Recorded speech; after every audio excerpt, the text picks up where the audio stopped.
10 minute late कर दो फिर वो रह जाते। अच्छा चलो ना, रीना मैडम तो आज क्लास अटेंड नहीं कर रही। अच्छा। हम्म। तो फिर डीबीएमएस का टॉपिक करवाना है या पेपर करवाना है अभी? सर पेपर करवा दो। अच्छा चलो, जहाँ से ख़त्म किया था वहीं से शुरू कर लें। हाँ सर। इसमें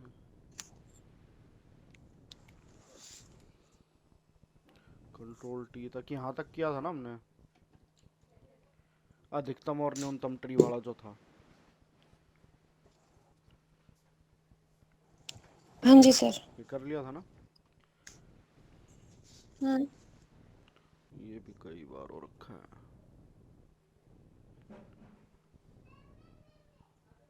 19 में आगे शायद। ओपन सोर्स ये तो यो एक। क्लाउड कंप्यूटिंग का यहाँ तक किया था शायद। बाइनरी सर्च भी हो गया था हमारा। हम्म। ये वाला भी, ये वाला तो बाद में करना था। इनपुट डेटाबेस को लॉजिकल इकाइयों जिसे वितरित डेटाबेस सिस्टम में विभिन्न साइटों पर स्टोरेज के लिए नियुक्त किया जाता है में तोड़ने की एक तकनीक है। ये वाला हो गया था। हाँ सर फ्रेगमेंटेशन ही इसका था अच्छा वो। ठीक है, फिर उसके बाद ये था एक यूनिक आइडेंटिफायर, टाइम स्टैंपिंग था इसका तो। कहाँ हो ये गए हो गया था। थे ये। एक सेकेंड में। माइक्रो हो गया था। ये कर रहे थे हम, ये वाला क्वेश्चन 14, कॉम्प्लीमेंट हाँ वंस जी। कॉम्प्लीमेंट टूस कॉम्प्लीमेंट पे आया था। 15 में आ गए ठीक है, थे। आरटीएल और ईसीएल ये तो होता था लॉजिक सर्किट। हम्म। इसमें क्या होता है, ईसीएल लॉजिक सर्किट। ठीक है, ये होता है logical families in digital electronics. ठीक है, ये वाला टॉपिक लिख लो। सर थोड़ा सा जूम कर दे बस स्क्रीन को। स्क्रीन अभी तो ओपन ही हुई है। यार ये पहलू बेटा, आवाज़ कम कर दो एक बार।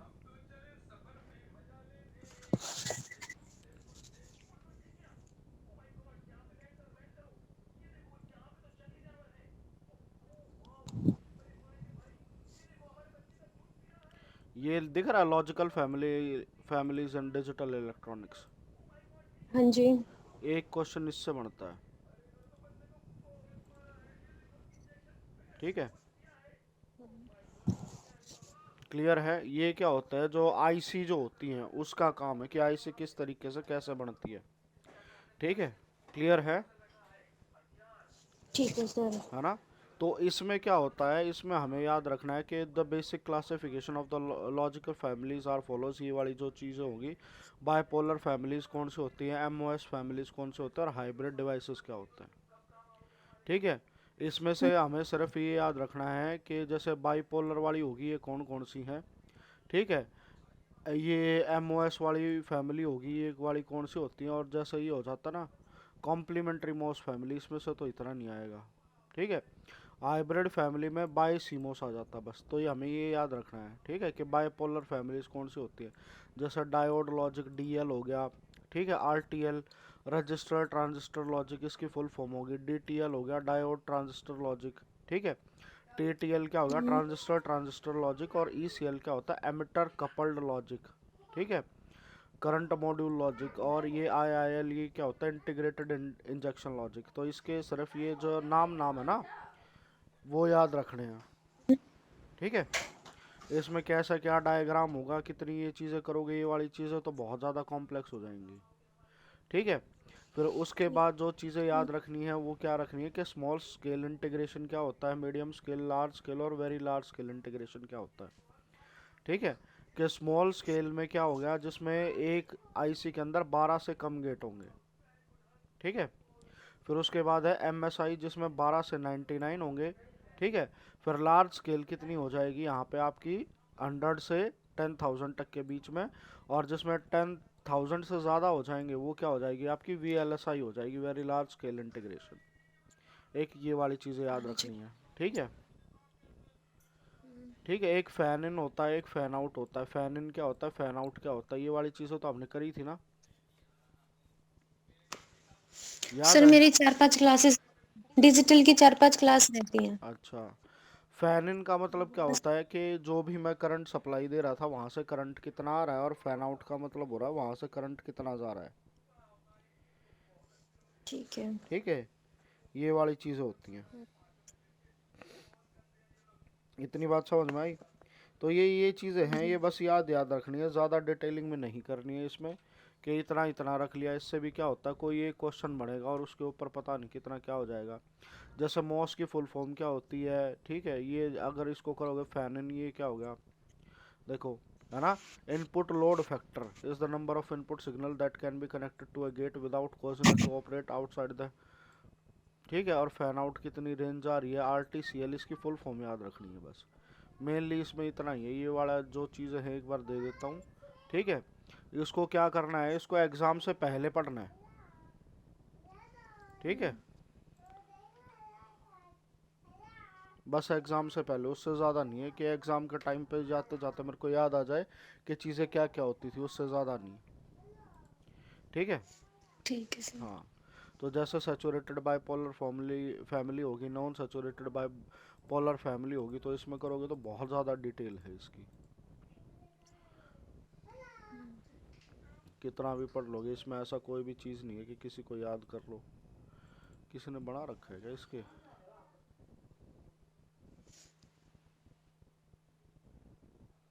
ये वाला आसान है, बल्कि ये वाली भेज दूँ, हम्म। है ना? हाँ जी सर। हाँ, ये वाली भेज देते हैं, लॉजिक फैमिली, ठीक है। इसमें से इतना ही आएगा, इससे ज़्यादा और कुछ नहीं, ये एक वाली ये चीज़ें याद करने वाली है, उससे हो जाएगा, ठीक है। अच्छा, निम्नलिखित में से कौन सा database management system concurrency control के लिए टाइम स्टैम्प पर आधारित है? कनकरेंसी कंट्रोल क्या होता है?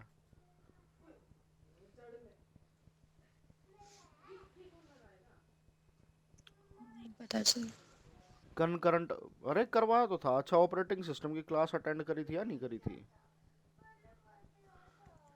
सर ऑपरेटिंग की तो बस वो सिंक्रोनाइजेशन वाली रहती है, बाकी तो मैंने कर ली थी। स्टार्टिंग में जब हमने प्रोसेस की बात करी थी तो उसमें दो तरह के प्रोसेस नहीं बताए थे, एक कनकरंट प्रोसेस होता है, एक इंडिपेंडेंट प्रोसेस होता है।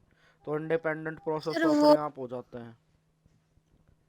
हाँ जी सर, वो लेक्चर नहीं था ना, वीडियो में अवेलेबल नहीं है, वो आपने कहा था क्लास लूंगा उस पर फिर से एक बार। अच्छा अच्छा अच्छा, होगा शायद वो तो। जी सर, वो कटा हुआ है आगे से, जो 2 टाइप्स है ना वो कटी हुई है उस वीडियो में। अच्छा चलो ठीक है, एक बार फिर दोबारा बता देता हूँ, ठीक हाँ है। जी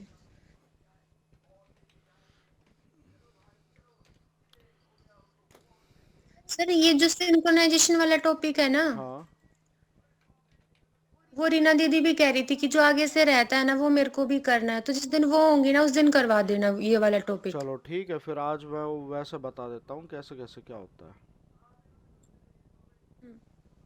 फिर बदल कैसे गए मेरे टूल?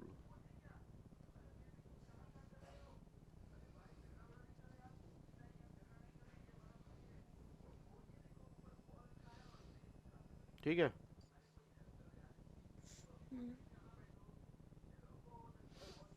अब भाई हमारा जो हमारा था, हमारे पास दो तरह का होता है। प्रोसेस का मतलब क्या होता है? Program under execution. ठीक है, कोई भी प्रोग्राम अंडर एग्जीक्यूशन होता है तो उसको प्रोसेस कह देते हैं हम, ठीक है। तो प्रोसेस भी क्या होता है, हमारे पास दो तरह के हो जाते हैं, ठीक है। कोई भी हमने हाँ क्या ले जी। लिया, प्रोसेस ले लिया, और वो क्या हो गया, दो टाइप के। एक होता है मेरा इंडिपेंडेंट, ठीक है, और एक क्या होता है मेरा कोऑपरेटिव, ठीक है। हम्म। क्लियर है? इंडिपेंडेंट का मतलब क्या होता है, हमारे सिस्टम के रिसोर्सेज, सिस्टम के रिसोर्सेज हमारे कौन कौन से होते हैं, ये तो पढ़ लिया होगा ना। हमारी रैम, जिसको हम मेमोरी बोलते हैं, ठीक है, हमारा प्रोसेसर, है ना, और हमारी हार्ड डिस्क, जिसको हम फाइल्स बोल देते हैं, ठीक है, या स्टोरेज बोल देते हैं। क्लियर है? हाँ जी। ठीक है। इंडिपेंडेंट प्रोसेस क्या होता है कि मतलब जो भी इसको रिसोर्सेज रिक्वायर्ड है ना, ठीक है, हम्म। जो भी रिसोर्सेज रिक्वायर्ड हैं उसके अंदर, ठीक है, no interference of other, interference of other, ठीक है, कि कोई जो है इंटरफेरेंस जो है अलग से कोई भी काम नहीं करेगा, ठीक है। एग्जाम्पल, अभी आप कपड़े धो रहे थे तो कपड़े धोने वाले ये एग्जाम्पल ले लेते हैं कि जैसे आप वॉशिंग कर रहे हो, ठीक है, क्लॉथ वॉश कर रहे हो, ठीक है, हम्म। तो उसके अंदर सारा का सारा काम आपने करना है, ठीक है, हम्म। सारा का सारा काम आपने कर दिया, तो इसके अंदर क्या हो जाएगा, जो भी काम करना वो आपने रहेगा ना, ऐसा तो नहीं रहेगा ना किसी तीसरे की वजह से आपके एग्जीक्यूशन के ऊपर फर्क आए। कोऑपरेटिव में क्या होता है कि जो रिसोर्सेज रिक्वायर्ड होते हैं, रिसोर्सेज रिक्वायर्ड, ठीक है, उसमें क्या होता है, इंटरफेरेंस होता है, इंटरफेरेंस ऑफ अदर, ठीक है, या जो रिसोर्सेज होते हैं वो ये भी हो सकता है कि उसको किसी और ने एक्वायर कर रखा हो, ठीक है। सपोज करो अभी जैसे मैं दोबारा यही ले लेते हैं, वॉशिंग का एग्जांपल लेते हैं, आप वॉशिंग कर रहे हो, ठीक है, बट आपके साथ दो बंदे काम कर रहे हैं, ठीक है, कि सपोज करो यहाँ पे सोनिया भी काम कर रही है, ठीक है, और रीना भी काम कर रही है, क्लियर है ना। अब हम्म। सोनिया का काम क्या होगा, सोनिया का काम होगा वॉशिंग वॉशिंग का, कि वो सिर्फ कपड़े धोए धोएगी, ठीक है, और रीना का काम क्या होगा, उसको सुखाने का, ठीक है, ड्राइंग का, क्लियर है ना। तो जब तक सोनिया का काम खत्म नहीं होगा क्या रीना अपना काम शुरू कर पाएगी, नहीं। है ना। तो रीना यहाँ पे क्या होगी, ये डिपेंडेंट होगी, ठीक है, कि जब तक सोनिया काम नहीं करेगी तब तक रीना का काम चलेगा नहीं, क्लियर है ना। तो यहाँ पे ये मतलब एक दूसरे के ऊपर डिपेंडेंट हो गए, हाँ जी है ना। सर। तो ऐसे वाले जो प्रोसेस होते हैं जिसमें क्या होता है, एक प्रोसेस को जो भी रिसोर्सेस चाहिए होता है वो किसी दूसरे के पास होता है और हमें क्या करने होते हैं, वो लेने होते हैं, है ना। तो वो दो प्रोसेस के लिए अगर मान लो अगर कपड़े धोने हैं, ठीक है, क्लियर है, ये तो काम क्या होगा, वॉशिंग करने का, ठीक है, कि भाई मान लो सोनिया अपना काम कर रही है, सोनिया ने 2 घंटे में काम करा, रीना ने क्या किया, उसके 3 घंटे में काम करा, तो टोटल काम करने में जैसे 5 आवर लग गए, ठीक है, बट 5 आवर जो थे वो बहुत ज्यादा थे, काम 1 घंटे में खत्म हो सकता था, ठीक है। जब कैसे कैसे कि मान लो कि सोनिया कपड़े धोती गई, ठीक है ना, और उसने साथ साथ रीना को क्या कर दिया, ड्राई करने के दे दिए, यहाँ से यहाँ चलता रहा, ठीक है, प्रोसेस, क्लियर है ना। तो अब ये मान लो, या अब ये दोनों एक साथ कोऑपरेट कर रहे थे तो काम 1 घंटे में खत्म हो गया, तो ये वाली जो है हमारी ऑप्टिमल स्टेट कहलाएगी, ठीक है, कि किसी भी काम को करने का बेस्ट तरीका क्या हो सकता है, उसको उसकी हम क्या कह सकते हैं, ऑप्टिमल स्टेट कह सकते हैं, है ना। और इन दोनों को अगर मेरे को ऑप्टिमल स्टेट मेरे को चाहिए तो मेरे को क्या करना पड़ेगा, दोनों में कोऑपरेशन कराना पड़ेगा, है ना, ठीक है। कोऑपरेशन को और तरीके से कैसे कह सकते हैं कि ये दोनों प्रोसेस कनकरंट चले, ठीक है, कि दोनों मतलब साथ साथ चले तो मेरा काम जो होता है वो और भी जल्दी हो जाएगा, हाँ है जी ना। सर। तो ये जो प्रोसेस होता है, ठीक है, कि कनकरंटली चले, उसके लिए हम क्या टर्म यूज करते हैं, उसके लिए हम चलते हैं कि कनकरेंसी कंट्रोल,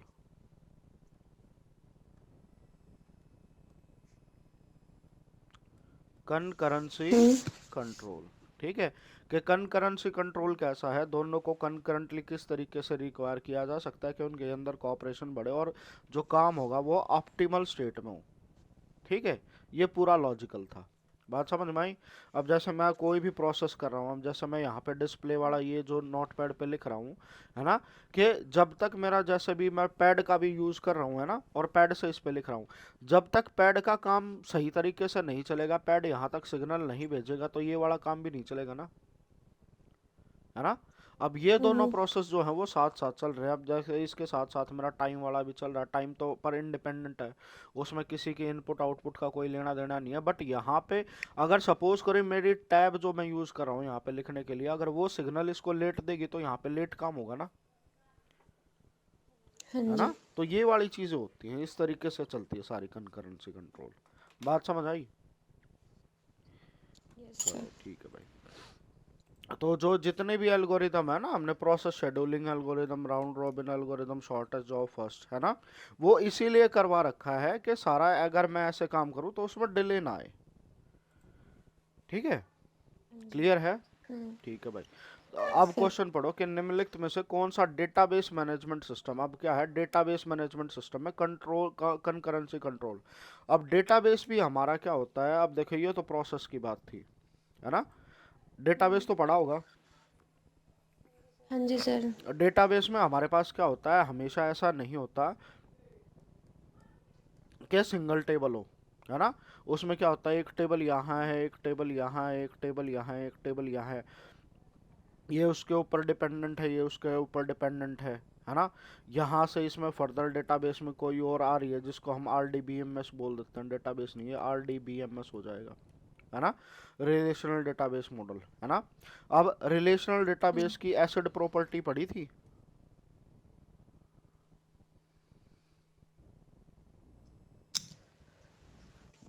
ध्यान नहीं है। Acid properties of database.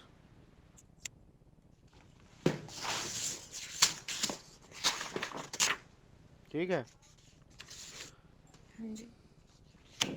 इसको साथ साथ लिखते रहना जो भी मैं बता रहा हूँ। ठीक है, एटॉमिसिटी याद है, उसमें हुई थी। Atomicity, concurrency, isolation. सर बता दो। सर जो हमने वहां से किया था आरडीबीएमएस, ये उसमें था ये वो एसिड प्रॉपर्टी। जो था वो 11th 12th क्लास का था, जिसमें सिर्फ इंट्रोडक्शन इंट्रोडक्शन दिया गया है डेटाबेस का। वो ये लगा लो, वो डेटाबेस का चैप्टर 1 था। ठीक है ना। बट अच्छा। हमें क्या करना होता, हमें बीटेक के लेवल का करना है। ठीक है ना। पर बीटेक के लेवल में भी करोगे तो बेसिक बेसिक जो कंसेप्ट थे सिर्फ वही आते हैं, उससे ज़्यादा नहीं आता।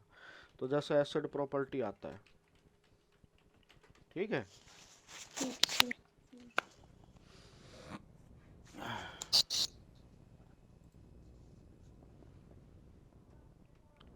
एसिड प्रॉपर्टी क्या होता है, एटॉमिसिटी, कंसिस्टेंसी, अच्छा मैं अलग लिख गया, ठीक है, आइसोलेशन और ड्यूरेबिलिटी। ठीक है, ये क्या होती है, ये चीज़ें बताती हैं। अगर मैं कोई भी, अगर मान लो मैं डेटाबेस करा रहा हूँ, डेटाबेस के ऊपर कोई भी ट्रांजैक्शन चल रही है, ट्रांजैक्शन क्या होती है ये पता है? ट्रांजेक्शन किस चीज का, भेजना? ट्रांजैक्शन का मतलब क्या होता है, देखो, जैसे हमारे पास डेटाबेस तो होता ही है, ठीक है। डेटाबेस में क्या होता है, सारा डेटा जो होता है वो रोज एंड कॉलम्स के फॉर्म में होता है। ठीक है, कि ये अलग अलग कॉलम है और इसमें क्या है, ये अलग अलग रोज है। ठीक है, क्लियर है ना। फिर हमने जब शुरुआत में अगर सीखा था 11th 12th क्लास में, कंप्यूटर साइंस पढ़ा था आपने? सर ऑप्शनल था, कभी कभार वो होता था। मतलब कभी पढ़ा है या सिर्फ उसमें उसमें पढ़ा था, ग्रेजुएशन में पढ़ा था? ग्रेजुएशन में पढ़े। ग्रेजुएशन में कभी इसके ऊपर प्रोग्राम बना के देखे थे, एसक्यूएल के क्वेरी लिखे हो? सर बनाए, बनाए तो अच्छा थे। बनाए थे, ठीक है। अब उसमें क्या होता है, जैसे हमने तो सिर्फ करा कि हमने इंसर्ट कर दिया था, इंसर्ट इनटू कर दिया था, है ना। सेलेक्ट कमांड जी जो थी जी। हमने वो यूज़ करी, ठीक है। हमने डिलीट कमांड जो थी वो यूज़ करी, ठीक है। वो क्या था, बहुत छोटा लेवल था हमारा जो भी हमने काम करा था, ठीक है। डेटाबेस क्या होता है, बहुत बड़े लेवल पे, अब जैसे इंटरनेट के ऊपर हो जाए या कहीं और पे आ जाए, कोई बैंकिंग सिस्टम आ जाए जिसमें करोड़ों एंट्री हैं, ठीक है। अब उस एंट्री के साथ साथ अगर मैं काम करूंगा तो टाइम लगेगा ना, है ना। तो अगर मेरे पास कोई भी बड़ा डेटाबेस है तो उसके अंदर मैं कोई भी कमांड एग्जीक्यूट करता हूँ, ठीक है। कमांड एग्जीक्यूट करने का मतलब कोई भी उसके ऊपर ऑपरेशन करता हूँ या उसको कहीं से भी अपडेट करता हूँ मैं, ठीक है, क्लियर है। उसको हम क्या बोलते हैं, ट्रांजैक्शन बोलते हैं, ठीक है। जैसे बैंक की ट्रांजैक्शन हम करते हैं, है ना। क्या आपने अभी अब यूपीआई से पेमेंट करी, यूपीआई पेमेंट क्या करता है, जैसे आपका बैंक भी क्या है, एक बहुत बड़ा डेटाबेस है ना। बैंक में जितने भी सारे अकाउंट है वो एक अलग से डेटाबेस है ना। कि आपने किसी को यूपीआई पेमेंट करी तो वो क्या हो जाएगी, कि सपोज करो यहाँ से सोनिया ने रीना को पेमेंट करी, ठीक है ना। तो सोनिया के अकाउंट से जितना अमाउंट डिडक्ट होना चाहिए था, ठीक है ना, उतना ही रीना के में ऐड होना चाहिए था, हाँ है जी ना। सर। तो ये प्रोसेस अगर पूरा हो जाता है, ये प्रोसेस अगर कंप्लीट हो जाता है कि डिडक्ट भी हो गया, कि जितना माइनस हुआ उतना ही प्लस हुआ, तो ये क्या हो जाएगा, उसके बाद मैं इसको बोलूँगा ये बैलेंस था, ठीक है। हम्म। ये प्रोसेस जो रहा कि यहाँ से जितना अमाउंट डिडक्ट करना है, जितना यहाँ पर पहुँचना है, वो भी क्या कहलाएगा, एक ट्रांजैक्शन कहते हैं, जैसे बैंक की लैंग्वेज में है ना। ये होती है कंप्लीट ट्रांजैक्शन। अब सपोज करो ये ट्रांजैक्शन में क्या होगी, अगर गड़बड़ होगी, ठीक है, कि आपके में से हाँ जी। डिडक्ट हो गया बट यहाँ पर ऐड नहीं हुआ, ठीक है, तो ये क्या ट्रांजैक्शन कंप्लीट मानूं या ट्रांजैक्शन फेलियर मानूं मैं, ये बताओ। हेलो। हाँ, ये ट्रांजैक्शन फेलियर हो फेलियर। जाएगा ना, क्योंकि जहां से जितना डिडक्ट हुआ उतना वो कहीं पर ऐड भी तो होना चाहिए था ना, तभी तो बैलेंस बनेगा ना, है ना।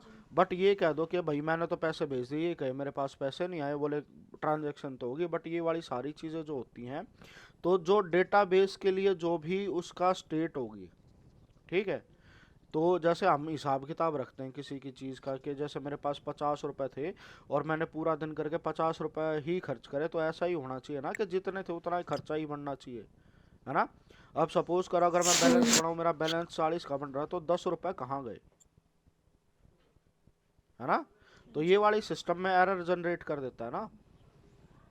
तो सेम सिस्टम क्या होता है डेटाबेस में भी होता है, कि डेटाबेस में अगर कहीं पर भी कोई ऑपरेशन हुआ है और उसके कॉरस्पॉन्डिंग कहीं दूसरा ऑपरेशन होना है, तो दोनों ऑपरेशन जो है वो कंप्लीट होने चाहिए, ठीक है, उसको बोलते हैं हम ट्रांजैक्शन। क्लियर है, ठीक है ना। हाँ जी। अब ये जो ट्रांजैक्शन होगा, इसके लिए हमें क्या करना पड़ेगा, इसको पूरे तरीके से ये बिल्कुल ठीक हो जाए, तो उसके लिए हमने कोई रूल्स एंड रेगुलेशन सेट कर दिए, जिसको हम क्या बोलते हैं, एसिड प्रॉपर्टी बोलते हैं, ठीक है। क्लियर है। अब जैसे यहाँ पे पढ़ोगे, transaction is a single logical unit of work that access and possibly modify the content of a database. हमने यहाँ पे क्या किया था, डेटाबेस के कंटेंट जो थे वो मॉडिफाई करें, ये दिख रहा है मेरा कर्सर, हाँ है जी। ना, हाँ जी। यहाँ पर, ठीक है।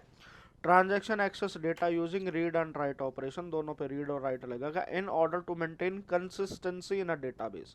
कंसिस्टेंसी का मतलब जैसे हमने कहा ना कि दोनों तरफ जो चीजें हैं वो बराबर होनी चाहिए, ठीक है। हाँ जी sir. Before and after the transaction certain properties are followed and these properties are called as acid properties, ठीक है। अब एसिड में ए का मतलब है एटॉमिसिटी, सी का मतलब है कंसिस्टेंसी, आई का मतलब है आइसोलेशन और डी का मतलब है ड्यूरेबिलिटी। क्लियर है ना, बात समझ में आई। हाँ जी सर। एटॉमिसिटी क्या कहती है, the entire transaction take place at once and doesn't happen at all, ठीक है, वो, ठीक है, वो क्या कहती है, ये वाली जो स्टेटमेंट है, ये वाली ये कहती है या तो ट्रांजैक्शन पूरी हो जाए या हो ही मत, ठीक है। क्लियर है। तो इसमें क्या होता है, सपोज करो अगर ये वाला कोई भी ऐसा सीन बन जाता है, हम इस सिनारियो की बात कर रहे थे, कि जैसे आपके अमाउंट से जो है वो पैसे डिडक्ट हो गए, बट यहाँ पे जो है वो ऐड नहीं हुए, ठीक है, यहाँ पे ऐड नहीं हुए, तो वो क्या करेगा, ट्रांजैक्शन को रिवर्ट कर देगा, ठीक है, क्या कर देगा, ट्रांजैक्शन को हाँ जी। रिवर्ट कर देगा, ठीक है। अरे। रिवर्ट करने का मतलब क्या है, जितने हाँ जी। आपके में से कटे थे ना, उतने ही दोबारा ऐड कर देगा। मैं आपके में। आवाज आ हाँ रही जी। है। हाँ अच्छा जी ठीक सर। है, एटीएम यूज किया आपने कभी। सर नहीं। यूज करो भाई, पता करो इन चीज़ों का कैसे काम करते हैं, बहुत ज़रूरी है ये, ठीक है। हाँ जी। जैसे अब कई बार हम एटीएम पे जाते हैं, तो एटीएम पे क्या होता है कई बार, कि आपने जैसे प्रोसेस तो हो गया, आपके अकाउंट से भी पैसे कट जाते हैं, बट एटीएम में से निकलते नहीं है। सुना है कभी ऐसा, है ना। हाँ जी। तो बैंक क्या करता है, बैंक उसमें से अगर आपके अमाउंट अकाउंट में से अगर पैसों को डिडक्ट किया था, तो वो दोबारा आपके जो है अकाउंट में ऐड कर देता है, ठीक है। क्योंकि ट्रांजैक्शन जो जी। थी वो कंप्लीट नहीं हो। ट्रांजैक्शन कंप्लीट कब होती, जब आपके अकाउंट से कट जाते, एटीएम आपको पैसे दे देता, तो वो ट्रांजैक्शन कंप्लीट हो जाती। बट वो हाँ जी। ट्रांजैक्शन कंप्लीट नहीं हुई तो वो क्या कर दिया, उसको रिवर्ट कर दिया। ठीक है, तो ये कह रहा है या तो ट्रांजैक्शन कंप्लीट हो या हो ही ना। ठीक है, क्लियर है। Consistency, the database must be consistent before and after the transaction. जैसे कि अभी मैंने बताया था कि जो 10 रुपए की रेल फेल है वो नहीं होनी चाहिए, सबका जो है वो बराबर बराबर बजट जो है वो बना हुआ होना चाहिए, कि जितने किसी में घटे हैं उतने ही किसी में ऐड भी होने चाहिए। क्लियर है ना। आइसोलेशन का मतलब क्या होता है कि मल्टीपल ट्रांजैक्शन अकर इंडिपेंडेंटली विदाउट इंटरफेरेंस। ठीक है, कि ऐसा होना चाहिए कि जो भी ट्रांजैक्शन है वो इंडिपेंडेंट होनी चाहिए। क्लियर है। जैसे उसका पहले भी एक एग्जांपल जब था, हमने शुरू में किया था कि सपोज करो अगर मैं क्या कर रहा हूँ, मैं किसी को पेमेंट कर रहा हूँ, जब करेंसी कंट्रोल की हाँ वो वाली जी। तो होगी वीडियो शायद, जिसमें मैंने बताया था कि एक दो केस लिया था। ठीक है, कि जैसे ये सोनिया होगी, ये रीना होगी, है ना, कि सोनिया के अकाउंट में सपोज करो 5,000 रुपये हैं। ठीक है, और रीना के में भी 5,000 है। ठीक है ना। सोनिया ने रीना को 5,000 रुपये दिए। ठीक है, सॉरी, सोनिया ने रीना को 3,000 रुपये दिए। क्लियर है ना। हम्म। तो हाँ उस टाइम जी। पे सोनिया के अकाउंट में कितने बचने चाहिए थे, 2,000 रुपये, है ना। हाँ जी। और रीना में के क्या हो जाने चाहिए थे, 8,000 रुपये। ठीक है ना। ठीक है, सपोज करो कि जैसे ही आपने ये वाली आप ट्रांजेक्शन कर रहे थे, ठीक है, 3,000 रुपये आपने भेजे, है ना। उस टाइम पे क्या हुआ, साथ साथ में आपके पास 1,000 रुपये और भेज दिए किसी ने। ठीक है, कि आपके पास 1,000 रुपये और भेज दिए। क्लियर है ना। हम्म। तो एक टाइम पे, जिस टाइम पे ये ट्रांजैक्शन शुरू हुई थी, आपके अकाउंट में इतनी वैल्यू थी। ठीक है, जैसे वो पैसे भेजने वाला था उस टाइम पर भी आपके अकाउंट में यही वाली वैल्यू थी, यानी कि मतलब ये क्या हुआ, सेम टाइम पे हुआ है। ठीक है, क्लियर है। हाँ जी। अगर मैं इस वाले सिनारियो को कंसिडर करूं, ठीक है, तो आपके अकाउंट में पैसे कितने हम्म। होने चाहिए थे, 2,000। अगर हम्म। इस वाले सिनारियो को कंसिडर करूं, आपके अकाउंट में पैसे कितने होने चाहिए थे, 6,000, है ना। 1,000। तो हम्म। अब ये बताओ कि आपने 3,000 रुपये भेज भी दिए, वो और 1,000 रुपये आ भी गए, और आपके अकाउंट में 6,000 रुपये दिखा रहा है। ठीक है, तो ये बहुत बड़ी गड़बड़ होगी ना, है ना। आपके हाँ अकाउंट जी। में एग्जैक्टली कितने होने चाहिए थे, 3,000 रुपये होने चाहिए थे, है ना। हम्म। या सपोज करो कि आपने 5,000 रुपये भेज दिए, उसमें से 3,000 कर दिया, आपके पास 1,000 रुपये भी आ गए, फिर भी आपके अकाउंट में 2,000 दिखा रहा है, तो ये भी गड़बड़ है। हाँ गड़बड़ जी। है ना। ठीक है, हम्म। तो ये वाली चीज़ें जो हैं वो नहीं होनी चाहिए, ये क्या करती हैं, इनकंसिस्टेंट बना देती हैं चीज़ों को। ठीक है ना। अगर बाय रूल होना चाहिए था, बाय रूल क्या होना चाहिए था कि सिर्फ जो अमाउंट था वो 3,000 रुपये आएगा। 3,000 जब कैसे आएगा कि इसकी प्रोसेसिंग होगी वो अलग हो जाएगी, और इसकी प्रोसेसिंग क्या हो जाएगी, इसके रिजल्ट आने के बाद हो, है ना। हम्म। तो ही क्या रहेगा, कंसिस्टेंट रहेगा ना। तो हमें हमेशा इन चीज़ों का वो है, कैलकुलेट रखना चाहिए कि पहले अगर एक ट्रांजैक्शन हो रही है, ठीक है, जैसे अभी हमने पढ़ा था ना सिग्नल और लॉक मैकेनिज्म। ठीक है, हाँ जी। लॉक मैकेनिज्म जैसा हमने सेमाफोर में पढ़ा था, है ना। तो जैसे अगर कोई ट्रांजैक्शन हो जाती है तो वो क्या कर देता है, उसको लॉक लगा देता है, इसका मतलब उस टाइम पे कोई और ट्रांजैक्शन जो है वो नहीं होगी आपके साथ। क्लियर है। बेशक से वो 1,000 रुपये भेज रहा है, ये क्या हो जाएगा, 1,000 रुपये आपके पास आ भी जाएगा, बट जब तक लॉक है वो तब तक इसको ऐड नहीं करेगा। वो ऐड कैसे करेगा, जब तक ये ट्रांजैक्शन कंप्लीट हो जाएगी उसके बाद ये वाली ट्रांजैक्शन जो है वो थोड़ी देर बाद में शुरू कर देगा। तो इस वाली ट्रांजैक्शन का रिजल्ट जो आएगा उसके अंदर 1,000 रुपये ऐड हो जाएंगे, और जब ये वाली ट्रांजैक्शन होगी तो फिर से भी लॉक लगेगा, तो बाद में जब आपका रिजल्ट आएगा वो रिजल्ट आपका 3,000 आएगा। तो इस तरीके से जो है ये कंसिस्टेंट होनी चाहिए। अब बात समझ में आई। हाँ थोड़ा सा जी। कॉम्प्लेक्स है या आसान है, ना सर, समझ समझ आ आ गया। गया। वो एग्जाम्पल थोड़ा सा वैसा ले रहा हूँ मैं जिससे ज़्यादा क्लियर हो जाए। ठीक है, इंग्लिश में तो इसको 2-3 लाइनों में करके ख़त्म कर देता है। ठीक है, जैसे यहाँ पर multiple transaction occur independently without interference. Clear है? ठीक है। अगला क्या होता है, the change of a successful transaction occur even if the system failures occur. ठीक है। ड्यूरेबिलिटी, ड्यूरेबिलिटी क्या कहती है कि ये मेरी ट्रांजैक्शन जो थी कंप्लीट होगी। ठीक है, जी। ट्रांजैक्शन जो थी वो मेरी क्या होगी, कंप्लीट होगी। ठीक है, क्लियर है? बट जिस डेटाबेस में ये वैल्यू अपडेट होनी थी, ठीक है, वो अपडेट होने से पहले ही मतलब बंद हो गया। ठीक है, समझ गए ना? कि जैसे आपने कोई भी काम करा था, आप काम कर रहे थे, बट आपने वो सेव नहीं करा था और बीच में एकदम से लाइट चली गई,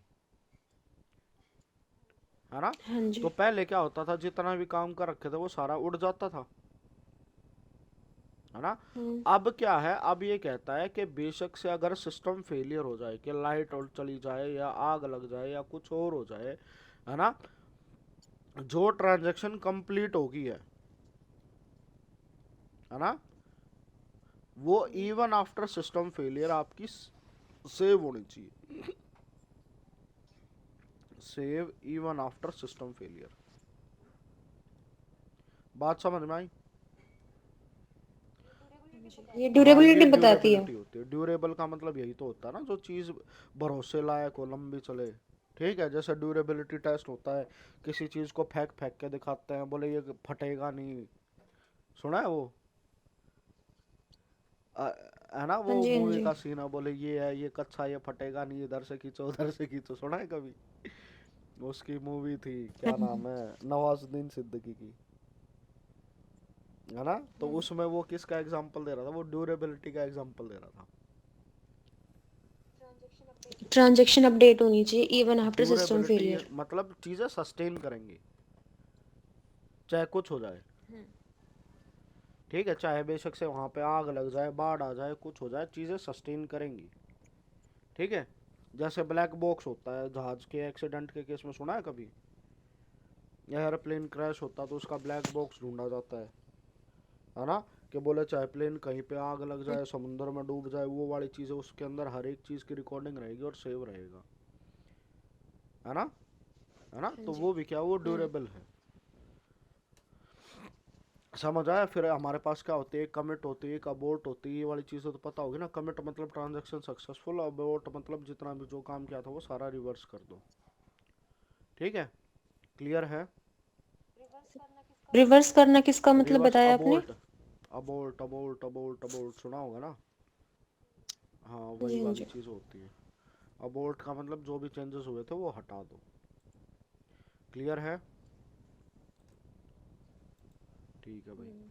अब इसमें से क्या था, अब इसमें पूछा गया है कि निम्नलिखित में से कौन सा database management system concurrency control के टाइम स्टैम्प आधारित का एक प्रकार नहीं है। ठीक है, इसके ऑप्शन क्या क्या है, मेरे को दिख नहीं रही है। सर एक सेकंड में बताती हूँ। मल्टी, पहला है मल्टी लेवल हाँ स्टैम्प।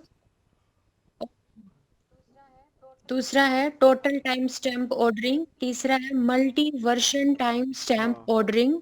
फोर है पार्शियल टाइम स्टैम्प अब ऑर्डरिंग। देखो, इसमें पार्शियल टाइम स्टैम्प और multi level time stamp ordering.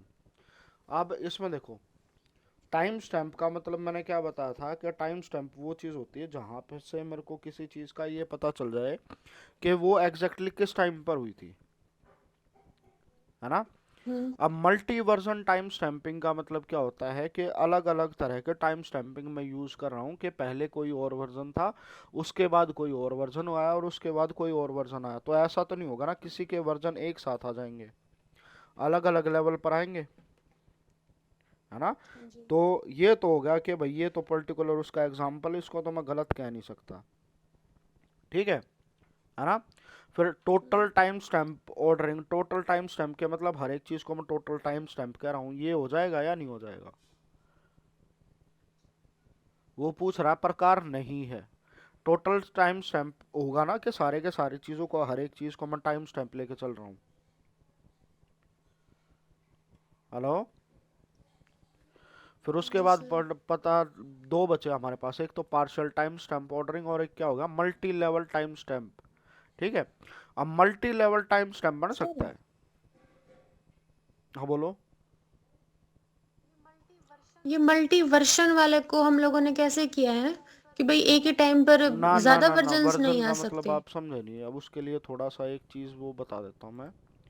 जैसे वर्जन शायद बताया था मैंने पहले भी, याद हो, कि जैसे अगर मैं एंड्रॉयड फ़ोन यूज़ करता हूँ ना अभी, तो हम्म। एंड्रॉयड में क्या होता है, जैसे कोई भी ऐप होती है उसका अपडेट आता है ना, हाँ जी। कि अपडेट आता है, ठीक है। हम्म। जो भी अपडेट आता है वो क्या होता है, किसी की चीज़ के ऊपर, चेंजेस के ऊपर डिपेंडेंट होता है, ठीक है ना। हाँ जी। हाँ जी। अब पहले वाले जो भी कमी उनको रिमूव किया जाता है, हाँ अपडेट हाँ किया हाँ जाता हाँ, है। ठीक है। अब यहाँ देखो ये स्क्रीन विजिबल हो रही है, ठीक है। हाँ अब यहाँ जी। देखो 3.7 सिक्योरिटी से रिलेटेड जो भी था रिलीज शेड्यूल था वो ये था। फिर 3.8 था, इससे भी क्या हुआ, एक सिक्योरिटी से रिलेटेड चीज़ें अपडेट करी, एंड ऑफ सपोर्ट कब हुआ इसका, 3.9, 3.10 और 3.11। इसमें क्या है, दो बग फिक्स करे गए हैं, ठीक है। और ये इसका सपोर्ट कब से कब तक रहेगा, 2027 तक चलेगा, है ना। और उसके बाद जैसे ये रिलीज वर्जन आ गए, जैसे 3.10.10, ठीक है, 3.10.10, 3.11.2, 3.11.1, ठीक है। अब यहाँ देखो ये अलग अलग वर्जन आ रहे हैं ना, ये जो पीछे वाली चीज होती है ना, ये होते हैं वर्जन, ठीक है। और हाँ जी। वर्जन का मतलब क्या होगा, कौन सी चीज कब आई, किसके अंदर कितना चेंजेस किया गया, ठीक है। कि रिलीज शेड्यूल कब से कब तक था, किसके लिए कितना था। यहाँ पे आप देखो, अगर इसमें भी दिखाऊंगा तो और बड़ी बड़ी चीजें भी मिल जाएंगी, कि 3.x रेफर कर रखा है उसको, है ना, समझ आया। हाँ जी। अब जो मल्टी वर्जन ये होता है, ये होता है कि अलग अलग वर्जन आए थे और यहाँ पे उसकी रिलीज का भी, ये उसकी टाइम स्टैंपिंग है, मल्टी वर्जन टाइम स्टैंपिंग, हम्म। ठीक है। जैसे आपके अकाउंट का अगर बात करूं मैं, जैसे हमारा अकाउंट होता है, ठीक है, तो अकाउंट की अगर मैं स्टेटमेंट निकलवाता हूँ, ठीक है, तो हम्म। उसमें क्या हुआ था कि इस दिन आपके में इतने पैसे थे, उसके बाद इतने जमा हुए, इतने घटा हुए, तो इस तारीख के पास आपको इतने पैसे थे, इस तारीख के पास आपको इतने पैसे थे, और इस तारीख के पास आपको इतने पैसे थे, ठीक है। तो वो भी क्या हो रहा है, जैसे अपडेट हो रहा है तो आपके अकाउंट में भी चेंजेस आ रहा है ना, है ना। तो वो क्या हम्म। हो गया, एक multi version time stamp ordering हो गया, कि जैसे एक टाइम पे आपके डेटाबेस की स्टेट ये क्या थी, ये उसका वर्जन था, अगर वर्जन बोलो या स्टेट बोलो, ठीक है। ये वाली चीज हम्म। इस तरीके से होती है ना। अब यहाँ पे हमारे पास दो चीज़ें और बची, ठीक है, एक बचा पार्शियल टाइम स्टैम्प ऑर्डरिंग और एक multi level time stamp ordering, ठीक है। तो भाई इसमें जो है एक बार डाउट है, इसमें देखें कि multi level time stamp ordering, इन्होंने कुछ ज्यादा डीप में नहीं पूछ मैडम रखा ये सर? देखो, ये समझाने के लिए मैं आपको डीपली बता रहा हूँ, ठीक है। नहीं सर, जो अभी हमने किया था ना, जो अभी आपने हाँ हाँ समझाया हाँ, था, मजा आ गया। वो समझ में आने के बाद भी क्वेश्चन नहीं बन तो रहा। मैडम ये इसमें बहुत सारा सिलेबस होता है, ऐसे कोई चीज़ थोड़ी ना होती है जादू की, 2 जमा 2 4 थोड़ी ना, ये ऐसी चीज़ें नहीं है, डीप में हो जाते हैं कुछ ही क्वेश्चन आते हैं तो, ठीक है। हाँ जी, वही तो कह रही हूँ, और डीप में हमें क्या पूछ। होता है, जैसे डीप में ये वाला टॉपिक है, अगर मैं इस वाले टॉपिक को एक बार समझ लूँगा, ठीक है, तो उसके बाद मेरे को क्या होगा, मेरे को ये वाला काम जो है दोबारा दोबारा करने की ज़रूरत नहीं होगी। अब इससे रिलेटेड जो भी क्वेश्चन आएगा मैं वो कर लूँगा। वरना चीज़ों में क्या होता है, जैसे कोई भी ये बताता है ना कि अगर जो भी पेपर बनाने वाला है, ठीक है, जैसे मैंने आपको बताया था कि वो सीधा सा यहाँ पे जाएगा,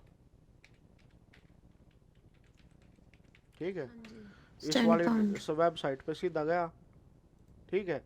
अब यहाँ से वो जैसे डेटा स्ट्रक्चर के एल्गोरिथम के क्वेश्चन उठा लिए, ठीक है। अब उसमें से उसका कहीं पर भी हाथ लग गया, ठीक है। अब वो इसके बाद ये थोड़ा ना देखेगा कि इसमें कौन सा क्वेश्चन आया हुआ कौन सा क्वेश्चन नहीं आया हुआ, जैसे उसका यहाँ हाथ लग गया, ठीक है।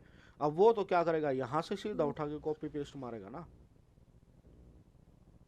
अब उसको ये हाँ नहीं जी। पता है कि कितना कॉपी पेस्ट होगा, किस लेवल तक का करना है, कैसे क्या करना है ना। हमारा काम क्या होता है कि भाई इससे रिलेटेड क्वेश्चन आया हुआ है ना, और जब बंदे ने पेपर बनाया होगा तो ऐसा तो नहीं होगा कि सिर्फ एक क्वेश्चन उठा के उसने यहाँ पे ऐसे कर दिया होगा। उसने क्या चेंजेस करे होंगे, उसने यहाँ पे ये बना दिया कि ये वाला पेज खुल गया उसके पास, ठीक है। जैसे ये आ गया टाइम स्टैम्प बाउंड्री वाला पेज खुल गया, तो एक क्वेश्चन एक सेट में, दूसरा क्वेश्चन दूसरे सेट में, तीसरा क्वेश्चन तीसरे सेट में, चौथा क्वेश्चन चौथे सेट में, ऐसे तो बनाया होगा ना उसने पेपर, है ना। तो हमें उस आइडियोलॉजी के साथ, जैसा वो सोच रहा होगा ना, उसके साथ टैकल करना है। अब यूं तो देखो, पढ़ने के लिए आ गया तो मेरे को सारी चीजें पढ़नी है, ठीक है, इसमें से ये भी करेंगे, बट इतना करते करते तो हमारे पागल हो जाएंगे, हमें याद ही ना रहेगा इतने सारी चीज, समझ गए ना। हाँ, तो इस जी। तरीके से उठाओ कि हमें वो उसमें सारी सारी चीज़ें समझ आए। अब जैसे मल्टी लेवल टाइम स्टैंपिंग क्या थी, या टाइम स्टैंपिंग के टाइप में क्या है, टाइम स्टैंपिंग ऑर्डरिंग प्रोटोकॉल इसमें दे रखा है। इसमें भी देखो उसका वाला तो ये मिल भी नहीं रहा, ठीक है। जैसे इसने बोला था ना multi level time stamp ordering, ठीक है। अब जैसे पार्शियल टाइम स्टैंप ऑर्डरिंग था, पार्शियल टाइम स्टैंप ऑर्डरिंग,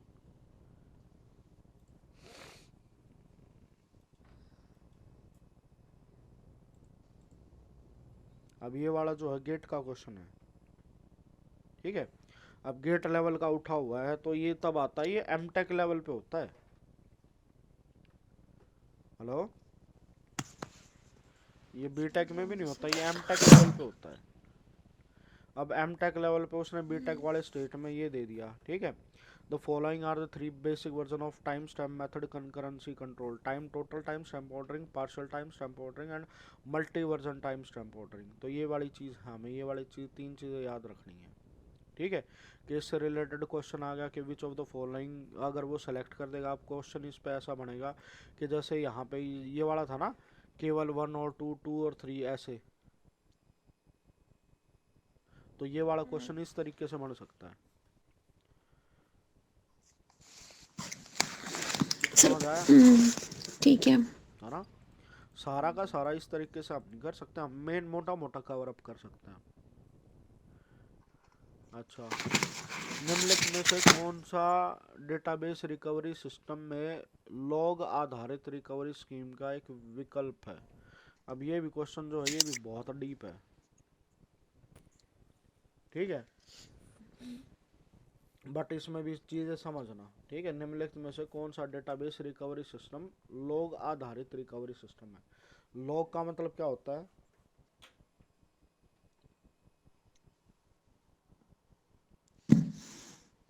नहीं पता सर। एलओजी सुना है कभी, पढ़ा हो। हाँ सर, ये तो लॉगरिथम में आता हाँ, है ना। लॉगरिथम में भी आता है। एलओजी का मतलब लॉग सुना होगा।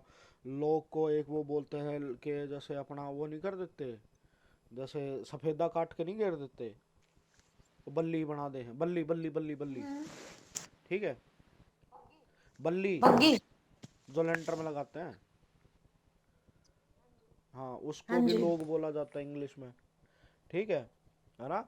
और कंप्यूटर में लॉग का मतलब क्या होता है कि हर एक चीज को नोट डाउन करके रखना, ठीक है, कि कोई भी चीज़ किस टाइम पर हुई है, कैसे क्या हुई है, किस तरीके से चल रही है, कौन कौन सी चीज़ें होती हैं।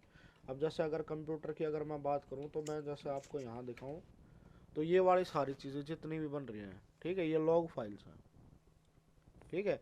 यहाँ से एग्जैक्टली मैं देख के बता सकता हूँ कि मेरे सिस्टम में किस टाइम पे क्या एक्टिविटी चल रही है, ठीक है। अब ये दिख रहा है किस टाइम स्टैम्प पे क्या हुआ था, कैसे क्या चल रहा है, किस पे कहाँ पे क्या चल रहा था, ठीक है। तो इसके हिसाब से मैं सारी चीज़ें निकाल देता हूँ, क्या एक्टिविटी करी गई थी, क्लिक टू रन कौन सी जगह पे चला था, ठीक है। ये वाली सारी फाइलें पढ़ सकता हूँ मैं, ठीक है। अब ये किसकी चल रही है, कौन से उस पर काम हो रहा है, ठीक है। तो ये होती है लॉग फाइल्स, है ना। कि निम्नलिखित में से कौन सा डेटाबेस रिकवरी सिस्टम लॉग आधारित रिकवरी सिस्टम का एक विकल्प है। लॉग का मतलब मैं उसमें क्या चीज़ें चेक कर सकता हूँ कि कैसे कैसे क्या चीज़ें बनेंगी। अब इसमें देखो, डिमांड पेजिंग होती है, शेडो पेजिंग होती है, शेडो ही लिखा हुआ ना ये, है ना। हाँ जी। डी फ्रेगमेंटेशन और प्रोपोजिंग, ठीक है। हाँ, हाँ, प्री। डिमांड पेजिंग का मतलब तो हमने पढ़ा था ना, उस दिन ऑपरेटिंग सिस्टम की 2 क्लास ली थी, जब हम पेजिंग एल्गोरिदम के बारे में कर रहे थे। डिमांड पेजिंग का मतलब क्या होता है कि कोई भी चीज़ मेरे को जिस टाइम पे चाहिए वो उसको बुलाना। ठीक है, कि मेरे को ये ज़रूरत चाहिए तो जैसे डिमांड रेज करते हैं हम, है ना। ठीक है, तो डिमांड वर्ड जहाँ पे आ गया वो तो रिकवरी में डिमांड तो नहीं होगी ना, या हो जाएगी? सर हो तो सकती है कि भाई मेरे को ठीक करो, मेरे को इस चीज की जरूरत है। चलो ठीक है, चलो ये भी ले लेते हैं। डी फ्रेगमेंटेशन हो सकती है। नहीं। प्रोपोजिंग। प्री हाँ, प्री पेजिंग। पेजिंग मतलब पहले से ही पता हो। बन सकता है ये ऑप्शन या नहीं बन सकता है? प्री पेजिंग का मतलब है पहले से हाँ पेजिंग हाँ हो हाँ, रखी पहले हो। से पेजिंग हो रखी हो। नहीं बनेगा ना, नहीं। तो कौन से दो पढ़े पढ़े? First first second demand second. Paging, और दूसरा कौन सा है? शैडो। अच्छा, अब शैडो। शैडो में क्या होता है? हम्म। शैडो पेजिंग में क्या होगा? शैडो का मतलब क्या होता है?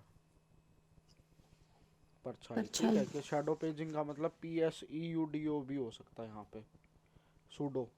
ठीक है, चलो एक बार ये कर देता है। Database recovery system, log based recovery. ठीक है, डेटाबेस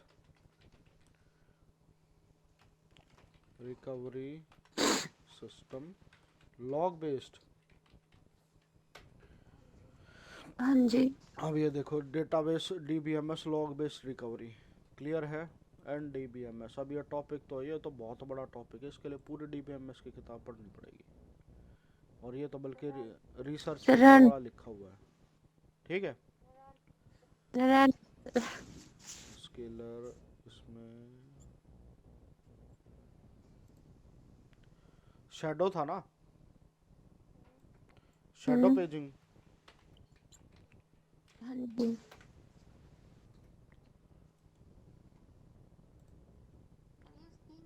सर ये स्कीम्स लिखा हुआ हाँ है तो इसमें। शैडो, लोग भी हाँ लॉग स्कीम्स। बेस्ड स्कीम यही होगा ना, नाम से तो कहीं से निकाला है। अच्छा, shadow paging log based scheme कर देते हैं, DBMS। रिकवरी।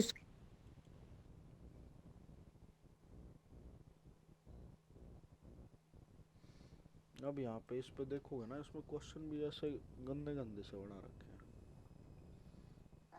हाँ, सर क्वेश्चन सीधा बने बनाए उठाते हैं, तो इसका मतलब तो देखेंगे ही नहीं कि हमने प्रीवियस ईयर में क्या क्या पूछा था, उनसे रिलेटेड क्वेश्चन मैं वही पूछेंगे। तो कह रहा हूँ ना मैडम, हमें क्या करना है, हमें जो बंदा सामने बैठा हुआ है उसके दिमाग से खेलना है।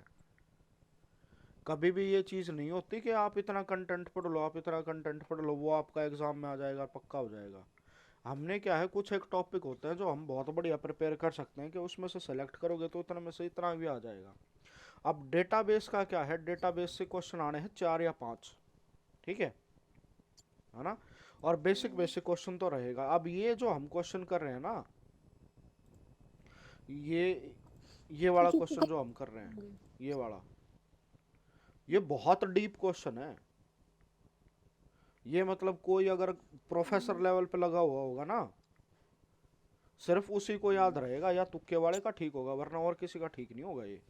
बट हम क्या कर सकते हैं, हम ऐसे कोशिश कर सकते हैं कि इसके ऊपर भी अगर मैं तुक्का लगाऊं, ठीक है ना, तो क्या मैं ये इंफॉर्मेशन को डिड्यूस कर पाऊंगा कि मेरा तुक्का सही चल रहा है या नहीं चल रहा है। वहां से तो आइडिया ले सकते हैं ना, हम ओड मैन आउट करके खेल सकते हैं। बात समझ रहे हो? अगर ओड मैन आउट कर दिया तो मेरे को ये पता है कि ये नहीं होगा, ये नहीं होगा, अगर तो मेरे 3 हो गए तो चौथा, चाहे कुछ भी हो, बस बोले यही आंसर है। हेलो, समझ आ रही है हाँ जी चीज़ें? सर। अब जैसे हमें यहाँ हम्म। पे डी फ्रेगमेंटेशन और प्री पेजिंग कर दिया, तो इसमें तो हमें पक्का पता चलेगा ये दो तो नहीं होंगे। हमारा क्या बना, शेडो पेजिंग बना और एक डिमांड पेजिंग बना। डिमांड पेजिंग क्या होती है, अपनी जैसे जो चॉइस है उसके हिसाब से पेज को मंगाना। ठीक है, क्लियर है ना। अब शेडो पेजिंग का हम्म। नहीं पता, हम शेडो पेजिंग के बारे में एक बार पढ़ लेते हैं कि शेडो पेजिंग होती क्या है। ठीक है, shadow paging is a technique for providing atomicity and durability in database system. तो शैडो पेजिंग तो क्या होगी, एटॉमिसिटी और ड्यूरेबिलिटी प्रोवाइड करवाएगी। तो शैडो पेजिंग पार्ट हो गया इसका, शैडो पेजिंग के बारे में पता चल गया मेरे को, ठीक है। Shadow paging is a copy on write technique for avoiding in place update of pages. Instead when a page is being modified a shadow page is allocated। ठीक है, लाइन का मतलब समझ में आया। चलो अब ये नहीं। ध्यान से सुनना, पढ़ना सिखाता हूँ, ठीक है। सबसे पहले शैडो पेजिंग, शैडो पेजिंग क्या होती है, is a copy on right technique. क्या है ये, कॉपी ऑन राइट टेक्निक, इतना समझो, ठीक है, कि कॉपी करना हमें ऑन राइट टेक्निक, किसके लिए, for avoiding in place update of pages, के कोई भी पेज जो है वो प्लेस पर लगा हुआ है और उसको मुझे क्या करना है, अपडेट करना है। क्लियर है ना। Instead when a page is to be modified, अगर ये क्या होता है, कोई भी जब पेज मॉडिफाई करना होता है, a shadow page is allocated. As shadow मतलब क्या होता है, एक उसकी परछाई वाला पेज जो है वो अलोकेट कर देंगे। क्लियर है, मतलब नहीं समझ में आएगा, आप सुनो मतलब, ठीक है। मेरे को कोई चीज़ अपडेट करनी है, ठीक है, और वो अपडेट करके इन्फॉर्मेशन रिट्रीव करनी है, तो हम क्या करते हैं, उस इन्फॉर्मेशन को बफर में यूज़ करते हैं, है ना, कि जो भी डेटा है वो एक बार बफर में हो जाए, और बफर को मैं क्या करता हूँ, एक बार राइट कर देता हूँ, तो वो उस पेज के ऊपर राइट हो जाता है ना, समझ आ रहा है ना। यस। तो उस टाइम पे जब मैं राइट रीड कर रहा हूँ, और सपोज करो मेरे पास वहाँ पे बफर नहीं है, बट मेरे को रीड राइट करना है, कि जो चेंजेस जो हो जाएंगे वो बाद में मैं शो कर दूंगा, तो मैं क्या कर देता हूँ, जैसे एक रफ शीट दे देता हूँ किसी को भी, कि रफ शीट है, अपना रफ शीट पे अपनी सारी कैलकुलेशन कर लो, और जैसे ही कैलकुलेशन करोगे उसके बाद में उसको अपडेट कर देना। एक रफ शीट होगी, एक फेयर कॉपी होगी। तो जो शैडो जी। पेज हुआ वो क्या होगी, हमारी रफ कॉपी होगी। मतलब सर ये हो गया ना कि उसके जैसा ही कोई सेम पेज है जहां पर हमें किसी भी चीज को अगर अपडेट करना है तो हम उस अपडेट कर पेज पे सकते हैं। अपडेट कर लो, और बाद में जो होगा उसका जो जितने भी चेंजेस हो गए ना, वो बाद में एकदम से राइट कर देंगे हम, जो ओरिजिनल पेज होगा उस पे। समझ आ गया, हाँ जैसे जी। रफ शीट मिलती है हमें, कि रफ शीट पे आप अलग अलग चीजें कर लो, फिर हम्म। बाद में अपना फाइनल आंसर में वो लिखना जो चीज आपकी बिल्कुल ठीक है। समझ आया। हाँ जी। तो ये हो गया शैडो हम्म। पेज। डिमांड पेजिंग क्या था, डिमांड पेजिंग तो था मेरा, जब भी मेरे को मन होगा मैं जब डिमांड वो करूंगा। अभी इसका डिमांड पेजिंग भी पढ़ ले, ठीक है, तो डिमांड पेजिंग इन डीबीएमएस, ठीक है। डिमांड पेजिंग यहाँ पे डीबीएमएस नहीं हो, ओएस में आ रहा है, demand paging and pre paging, ठीक है। अब यहाँ देखो, ये डिमांड पेजिंग और ये प्री पेजिंग जो है ये ओएस की है, डेटाबेस से इसका कोई लेना देना ही नहीं है।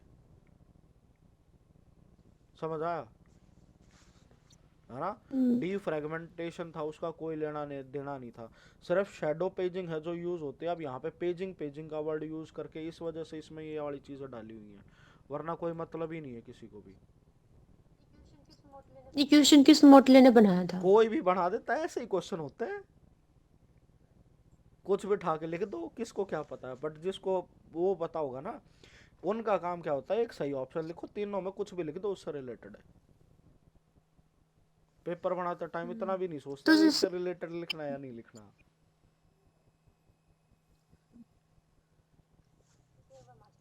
इसे वो मास्टर जो ला हम रखे ये हैं। वाली चीज जब तक हमें नहीं पता होगी, जब तक हमें ये पता चल गया ना, डी फ्रेगमेंटेशन का कोई लेना देना नहीं है यहाँ। अगर मैंने ये क्वेश्चन ना पढ़ा हाँ हुआ जी। होता तो मेरा आधा दिमाग फूक जाता है यहाँ पे, बोला डी फ्रेगमेंटेशन कैसे आ गया। समझ आया। तो जब हाँ जी। इंटेलिजेंट हो जाता है आदमी, पढ़ने लग जाता है, तो वो सारी चीजें समझ में आने लग जाती है कि कहाँ बावड़ी बूच बनाया जाता है, और कौन सी चीज सही है और कौन सी चीज गलत है। ठीक है, यस सर। चलो। लॉग ला करते हैं सर, इसने तो बहुत कोई नहीं टाइम ले मैडम, लिया। अगर टाइम दे रहे हो तो सीख रहे हो, ठीक है। हाँ तो जी। उसमें टाइम तो लगेगा, हर एक चीज में ऐसा नहीं है एकदम से हो जाए। नैंड गेट के दोनों इनपुट ए से जुड़े हो, आउटपुट क्या होगा, क्वेश्चन आया नहीं पूरा। अच्छा, ये हो वाला गया। क्वेश्चन भी हो गया था मेरे हिसाब से। इससे ऑप्शनल डेटा, सिलेक्शन ये डेटा, इटरेटिव डेटा, ये वाला। ये कौन से उस। डेटा हाँ जी। डेफिनेशन लैंग्वेज में सम्मिलित करें। अब ये क्वेश्चन जो ना बहुत बेकार दे रखा है, ठीक है, बट इस चीज को समझना, कोई भी चीज ऑप्शन में दिखाई जाती है कि यहाँ से यहाँ तक हो जाती है तो उसको स्क्वायर ब्रैकेट में लिखा जाता है, ठीक है, इस चीज का ध्यान देना, ठीक है। और इसमें आंसर क्या दे रखा है, वन, पहले का तीसरा पहले का iterative। तीसरा ना, तो इसे। ये आइटरेटिव है ना, हम्म। और दूसरा क्या है, सिलेक्शन, और तीसरा क्या है, सर दूसरे का ऑप्शनल डाटा। दूसरे का ऑप्शनल डेटा है ना, ना तीसरा दोनों सिलेक्शन। हो रखा है, अलग इसने अलग तो है। यही दिया है। अब डेटा डेफिनेशन लैंग्वेज, क्यों जो बुक में लिखा जाता है ना उसमें अलग से चीज़ें होती हैं, ठीक है।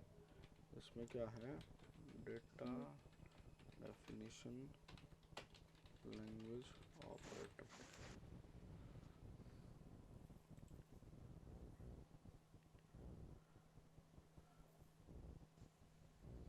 अब भाई ये तो इसमें तो बहुत गंदा चीज़ है ये, डेटा डेफिनेशन लैंग्वेज में उनकी डेफिनेशन को सम्मिलित करें। ये क्वेश्चन पता नहीं भाई कहाँ से कर रखा है ये, ठीक है, इंग्लिश में ढूंढना पड़ेगा और साथ के साथ लिखना पड़ेगा, वरना डीडीएल में तो ऐसा कुछ होता ही नहीं, कहीं पर भी ऐसा है, ठीक है। जैसे बुक लिखते हैं ना हम, तो बुक में लिखते हुए जैसे कहीं पर भी अगर मैं चीज़ें दिखाऊं तो कोई चीज़ ऑप्शन में दिखानी होती है, तो वो ये कोई नहीं, चलो इसके बारे में, इसका फोटो ले लो, फोटो खींच के भेजना मेरे को, इसके बारे में करेंगे इसका कंसेप्ट क्लियर, ठीक है, ठीक है इस सर। वाले को, ठीक है। रीड राइट शीट्स के वंचित सेक्टर के अंतर्गत आने तक प्रतीक्षा करने के लिए आवश्यक समय को डैश के रूप में जाना जाता है। ये वाला तो क्वेश्चन बाय डेफिनेशन वाला, ये वाला बताए थे कि सीधी डेफिनेशन आएगी, ठीक है। और ये वाली चीज उसमें याद रखनी, ऑपरेटिंग सिस्टम का ये रीड राइट में बताया था ना, जो रीड राइट एट होता है, लेटेंसी टाइम कितना होता है, सीक टाइम कितना होता है ना, ठीक है। अब यहाँ पे देखो, रीड राइट शीट्स के वंचित सेक्टर को, ठीक है, यानी कि जो रीड राइट जहाँ से मेरे को करना है वहाँ के सेक्टर तक के अंतर्गत आने तक परीक्षा करने के लिए आवश्यक समय को, हमें हमें यहाँ पे क्या करनी है, परीक्षा करनी है, ठीक है, उसके टाइम के रूप में जाना जाता है, ठीक है। तो इसका आंसर मेरे हिसाब से तो गलत दे रखा है, ठीक है, प्रतीक। Seek time, wait. ठीक है। अब ये देखो, seek time is the time taken for a hard disk controller to locate a specific piece of store data, ठीक है, वहां तक जाने में कितना टाइम लगता है। और इसने क्या दे रखा है, इसने दे रखा है रोटेशनल लेटेंसी, क्या लिखा हुआ ये, कहाँ हाँ पे हाँ, पहले वाला।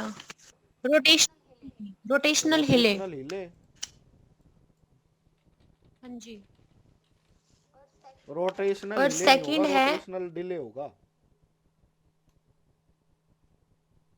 या हिले ही लिखा है, इसने तो मेरे को तो हिले ही अच्छा दिख रहा है सर। रोटेशनल हिले, हिले तो वर्ड मैंने पहले ही नहीं सुना आज तक, डिले होगा, दूसरा पता नहीं किधर रोटेशनल टाइम है, डिले होगा, कौन सा ये टाइम है होते ये। हैं, ठीक है। यहाँ सर ये हमने कौन सा ये टॉपिक में करा था हार्ड डिस्क का ऑपरेटिंग था, जब सिस्टम मैंने में। बताया था सीक टाइम क्या होता है, रोटेशनल लेटेंसी क्या होती है, वेटिंग टाइम कितना होता है, ये सारी चीज़ें याद करनी है। जो लास्ट वाली ऑपरेटिंग सिस्टम की क्लास हुई थी ना, जब मैंने बताया था कि ये वाले टॉपिक कर लियो, इससे क्वेश्चन आता ही है, ठीक है। मेरी वो लास्ट ना सिंक्रोनाइजेशन ना ना, वाली है ना ये last disk class. Read write का है, डिस्क रीड राइट, ठीक है। और इसको डिस्क शेड्यूलिंग में आता है ये, ठीक है, कि इसको करोगे डिस्क शेड्यूलिंग इन ओएस, ठीक है, इसका टॉपिक है ये,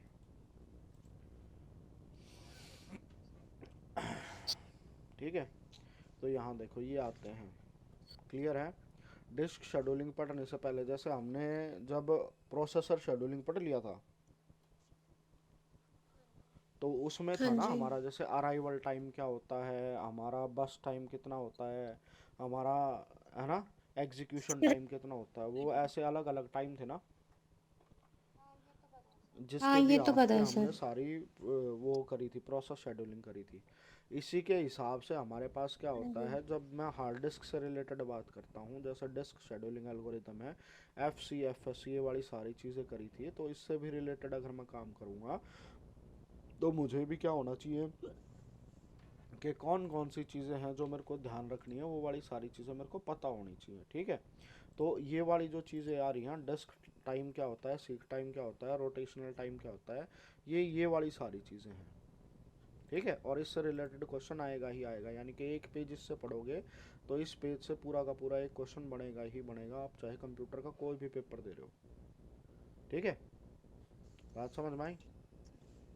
ठीक है। हाँ अब जी। बात समझो, सीक टाइम, ठीक है। सीक का मतलब क्या होता है, सीक पढ़ा है कभी, सुना हो वर्ड? मांगना कुछ। सीक मांगना, वो भीख हो जाता है, सीक नहीं होगा वो, ठीक है। सीक का मतलब क्या होता है, कुछ ढूंढने या पाने की कोशिश करना, तलाश करना, ठीक है। और मांगना भी है, सही। हाँ कुछ बिल्कुल मांग। सही है मैडम आपका, मांगना भी ठीक है, मांगना भी होगा, चलो भीख को सीख भी बोल सकते हैं, ठीक है। क्लियर है। सीख टाइम क्या होता है, जैसे वो कभी चलाई है आपने, पहले डीवीडी चलाई हो, नहीं हैं, सर। कैसेट वैसेट चलाई हो नहीं। कभी? हाँ तो सर, चलाई कैसेट थी। में वो जब आज चलाते थे ना, उसको फॉरवर्ड कर देते थे, बोले गाना काट, वो उसके ऊपर बटन दबा देते थे, चढ़ चढ़ चढ़ चढ़ की वो आती रहती थी और वो आगे चलता रहता था, है ना। पहले गाना हम्म। चलाना, दूसरा गाना चलाना, तीसरा गाना चलाना है, करा है कभी ये? हाँ जी। बटन दबा देते थे उसमें। अब भी हो जाता है, जैसे सिंपल सा हो जाता है, जैसे अगर मैं गाड़ी में चला रहा हूँ तो उसमें सॉन्ग नंबर दे देता हूँ कि ये वाला सॉन्ग नंबर चलो, और वो वाला सॉन्ग नंबर चलाने लग जाता है, होता है ना, है ना। जी तो सर। अब ये चलाओ, जैसे आपके अंदर वो सॉरी आपके नहीं, कैसेट वाला एग्जांपल ले लेते हैं हम, ठीक है। कैसेट क्या होती थी, बेसिकली हमारी टेप ड्राइव्स होती थी, है ना, कि हम्म। कैसेट में, है ना। और उसमें क्या होता था, सारा का सारा डेटा अगर रखा हुआ था तो उसके अंदर रीड होता था सारा, जैसे ये वाली कैसेट होती थी, ठीक है, ये वाली। अब इसमें क्या है, जो भी रील थी वो रील पे डेटा होता था सारा का सारा, है ना। आधा डेटा एक तरफ होता था और आधा डेटा एक तरफ होता था, ए और बी साइड करके हम इसको यूज करते थे, है ना। अब जैसे हम्म। आपने क्या था, कोई भी गाना सुनना है और वो सपोज करो इतने, ये रील इतनी आगे चली जाएगी उसके बाद आएगा, ठीक है ना। जैसे सपोज हाँ करो जी। आपने तीसरा गाना सुनना और आप पहले गाने पे हो, तो आप क्या करोगे, उतना फॉरवर्ड करोगे कि उस पोजीशन पे पहुंच जाऊं जहां से मेरे को वो गाना सुनने को मिल जाए, है ना। तो हाँ ये जी। पोजीशन तक पहुंचने वाली चीज को हम क्या कहते हैं, सीक बोलते हैं, ठीक है। अब मेरी अगर हार्ड डिस्क की भी अगर मैं बात करूं, तो हार्ड डिस्क में क्या होता है, एक प्लेट होती है, ठीक है। हार्ड डिस्क की बात करूं या सीडी डीवीडी की बात करूं, तो जैसे उसमें क्या होती है, प्लेट होती है ना। और इसके ऊपर अलग अलग जगह पे क्या होता है, अलग अलग डेटा होता है। तो जैसे सपोज करो मैं यहाँ पे काम कर रहा था और अब मैंने क्या कर दिया, एकदम से यहाँ चला गया, अपनी इस वाले ड्राइव में चला गया, इसके फोल्डर में चला गया, है ना। और जैसे यहाँ पे ये चला गया, अब इसके इतने एपिसोड में चला गया। अब यहाँ पे देखो, मैं अभी तो इंडेक्सिंग ही कर रहा हूँ, ठीक है। यहाँ से तो क्या हुआ, मैंने अलग अलग इंडेक्स पे चलाया। अब जैसे ही मैं इसको सपोज करो मैं इसको प्ले करने लग जाता हूँ, ठीक है ना। तो उसने क्या किया है कि यहाँ से मेरी जो रीड राइट हेड है ना, उसने ये वाली जहाँ पर भी स्टोर हो जाती हो रखी थी, वहाँ पर अपने रीड राइटर हेड को लेके गया और वहाँ से इंफॉर्मेशन रीड करके ट्रांसफ़र करिए, जब जाके वो मेरे को दिखा है, ठीक है। अब तो हमें ये चीज़ें दिख रही है ना कि साथ साथ ये काम हो गया। ये वाला काम करने की स्पीड इसकी इतनी ज़्यादा है कि मेरे को ऐसा लगता है कि जैसे मैं क्लिक करता हूँ वैसे ही काम चलता रहता है। बट यहाँ पे क्या होता है, कुछ एक नैनो सेकंड का जो है वो डिले आता है, ठीक है। क्लियर है ना। अब जहाँ पर मैं इसको लेके गया और वहाँ से मैंने जो भी चीज़ें थी वो हार्ड डिस्क के ऊपर जो चलाई, और मेरे रीड राइटर हेड को जितना टाइम लगा, ठीक है, कि वो पहले किसी और पोजीशन पे था, है ना, फिर मैंने जैसे वो फाइल खोली तो वो दूसरी पोजीशन पे चला गया, उस पोजीशन तक जाने का जितना टाइम लगता है उसको हम क्या बोलते हैं, सीक टाइम। ठीक है, क्लियर है। अब सीक टाइम क्या होता है, seek time is the time taken to locate the disk arm to a specified track where the data is to be read और राइट। ठीक है, अब क्वेश्चन आपका यही पूछा होगा कि रीड राइट शीट्स के वंचित सेक्टर के अंतर्गत जाने तक प्रतीक्षा करने के लिए आवश्यक समय को। ठीक है, क्लियर है ना। अब यहाँ पे प्रतीक्षा करने के लिए आवश्यक, ठीक है, क्लियर है। एक तो क्वेश्चन मेरा ये कह रहा है कि डायरेक्ट जितना भी टाइम लगेगा वो क्या लगेगा, उसको सीक टाइम बोलेंगे। ठीक है ना। अब यहाँ पे रोटेशनल लेटेंसी क्या होगी, rotational latency is the time taken by the desired sector of the disk to rotate into the position so that access can be, so it can access read write head, so the disk scheduling algorithm that gives minimum rotational latency is better। Clear है, ठीक है। ये क्या होगा, rotational latency, rotational latency is the time taken by the desired sector of the disk. ठीक है, समझ आ रहा है, डिजायर्ड सेक्टर। सर इसकी लैंग्वेज मुश्किल है। अच्छा, आप समझा रोटेशनल दो। लेटेंसी देखो, describe the time required to a position of a specific sector under the read write head। ठीक है, और ये क्या होता है, एवरेज लेटेंसी उसको हम बोलते हैं। बात समझना अब इसमें, ठीक है। सीक टाइम तो हो गया कि भाई मेरे को टाइम कितना लगेगा, ठीक है। जी। रोटेशनल लेटेंसी क्या बताती है कि बोले कम से कम इतना टाइम लगेगा। ठीक है, हेलो, है ना, हाँ कि जी। जनरली आप इस सेक्टर हाँ से जी। इस टाइम तक मूव करोगे तो इतना टाइम लगेगा। क्लियर है, बात समझ में आई। फिर उसके बाद आ जाता है आपका जो हमारा जो बनता है यहाँ पे ट्रांसफर टाइम। ट्रांसफर टाइम का मतलब वो क्या होता है कि डेटा जो है वो ट्रांसफर हुआ है, ठीक है, कि मतलब हार्ड डिस्क से लेके मेरे कंप्यूटर के प्रोसेसर तक आने तक जितना टाइम लगेगा उसको ट्रांसफर टाइम बोलेंगे। क्लियर है, इतनी बात समझ में आई। फिर डिस्क को पूरा एक्सेस करने का टाइम क्या होता है, seek time plus rotational latency plus transfer time. Clear है, हाँ या ना। सर ये ट्रांस एक तो ना, सेम सेम नहीं हो गया। सीक टाइम क्या होगा, उस पोजीशन तक जाना है, ठीक है। रोटेशनल अच्छा। लेटेंसी वहां तक घूमने में कितना टाइम लगेगा।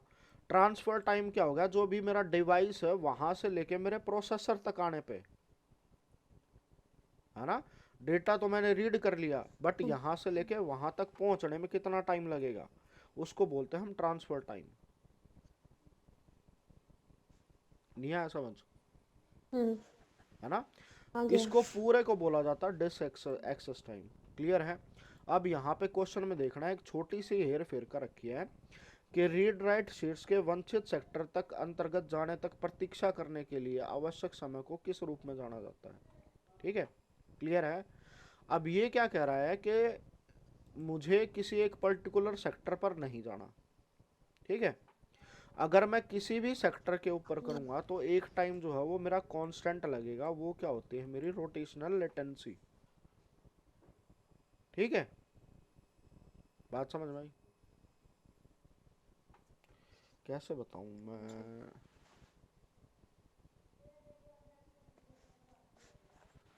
अब हाँ हाँ हाँ, कैसेट का ही एग्जांपल लो, ठीक है। हमने कैसेट का एग्जांपल ले रखा था, है ना। हम क्या जी। कर रहे थे, हमें एक पोजीशन से दूसरी पोजीशन पे जाना था, तो ये क्या डिफाइन कर रहा था, हमें कितना मूवमेंट करना था, है ना। अब ये जो घूमने की स्पीड होगी, है ना, इसके अंदर वो डल जाती थी ना, वो दो बिंदी सी आ जाती थी, वो डल जाती थी, फिर वो घूमती थी, तो ये अंदर से घूमती थी। उसके घूमने की स्पीड तो कांस्टेंट रहेगी ना। ऐसा तो नहीं हो जाएगा कि आप वो दबाओगे वो बहुत जल्दी घूमने लग जाएगी, फिर स्लो हो जाएगी, फिर बहुत जल्दी घूमने लग जाएगी, फिर स्लो हो जाएगी।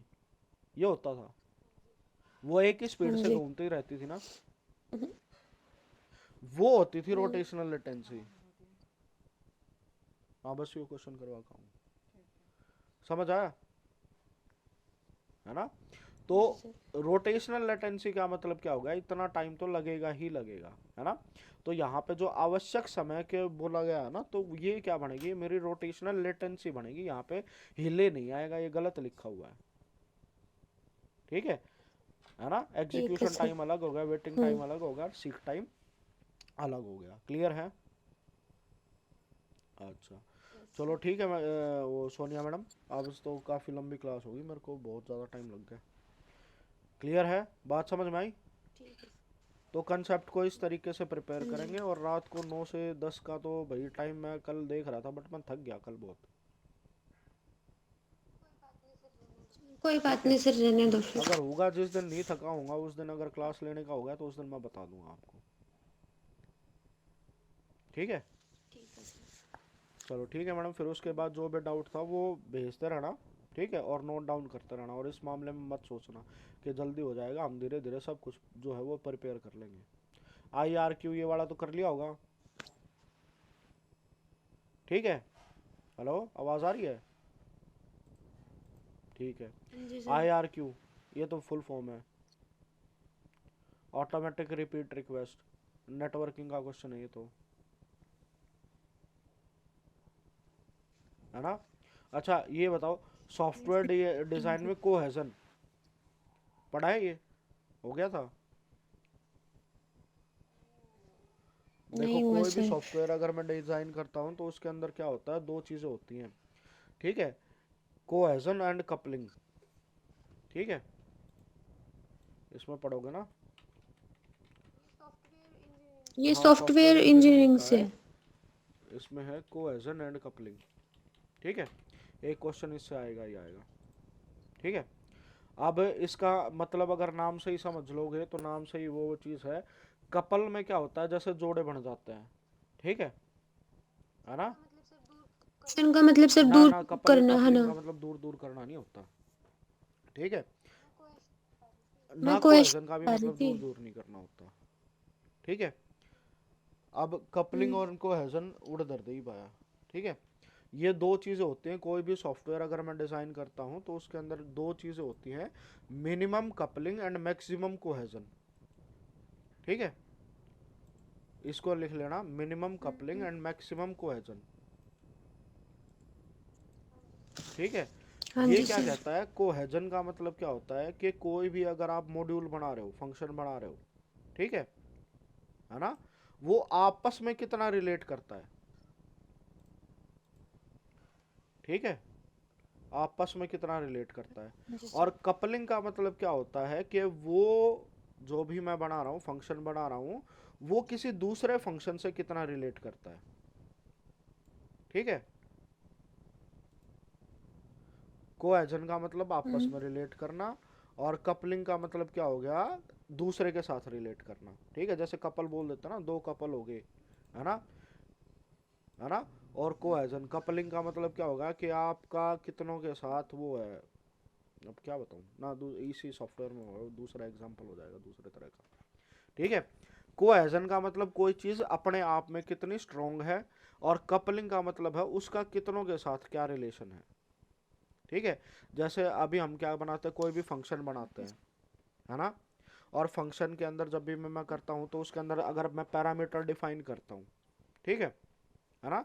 तो पैरामीटर हमेशा क्या होती है, एक्सटर्नल इनपुट होती है ना। तो वो हाँ जी। एक्सटर्नल इनपुट जो है वो डिपेंडेंसी दूसरे के ऊपर वो कम होनी चाहिए, और कोहेजन क्या होना चाहिए, वो ज़्यादा होना चाहिए, ठीक है। इसको आप पढ़ सकते हो, अगर और भी तरीके से हो तो इसको ये चीज़ें समझो कि कपलिंग आपका रिलेशन हो गया और कोहेजन आपका प्यार हो गया, ठीक है। कि प्यार गहरा होना चाहिए और कपलिंग होनी चाहिए, ऐसा नहीं होता कि बहुत सबके साथ रिलेशन हो जाए, है ना।